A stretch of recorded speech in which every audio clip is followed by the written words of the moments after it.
সম্মানিত ভিউয়ার্স, আসসালামু আলাইকুম ওয়া রাহমাতুল্লাহি ওয়া বারাকাতুহু। আশা করি সবাই আল্লাহর অশেষ রহমতে ভালো আছেন, সুস্থ আছেন। এই চ্যানেলে আরেকটি নতুন গুরুত্বপূর্ণ ভিডিওতে আপনাদের সবাইকে স্বাগতম।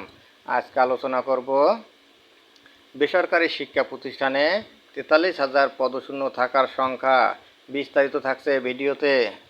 এই ভিডিওটি দেখার আগে যারা এই চ্যানেলে একদম নতুন তারা অবশ্যই চ্যানেলটি সাবস্ক্রাইব করে পাশে থাকা বেল আইকনটি প্রেস করে দিন।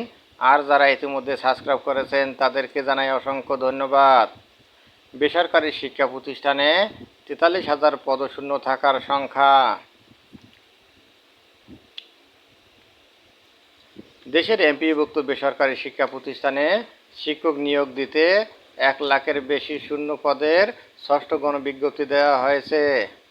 তবে নির্ধারিত সময়ের মধ্যে মাত্র 57,000-এর কিছু বেশি আবেদন জমা পড়েছে। ফলে প্রায় অর্ধেক পদই শূন্য থেকে যাওয়ার আশঙ্কা করা হচ্ছে।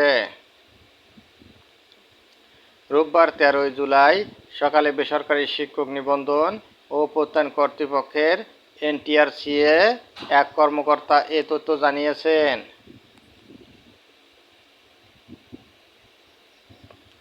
এনটিআরসিএর তথ্য মতে গত 16 জুন ষষ্ঠ গণবিজ্ঞপ্তি প্রকাশ করা হয়। এতে দেশের স্কুল, কলেজ, মাদ্রাসা, কারিগরি ও ব্যবসায় ব্যবস্থাপনা শিক্ষা প্রতিষ্ঠানে বিভিন্ন বিষয়ে 1,08,22টি শূন্য পদে আবেদন আহ্বান করা হয়। গত 22 জুন থেকে এই আবেদন প্রক্রিয়া শুরু হয়। বিজ্ঞপ্তি তথ্য অনুযায়ী আবেদনের সময় শেষ হয়েছে গত 10 জুলাই। তবে রোববার রাত 11:59 পর্যন্ত ফি জমা দেওয়া যাবে। এ পর্যন্ত ফরম পূরণ ও ফি পরিশোধ করে সফলভাবে আবেদন করেছেন 57,391 জন।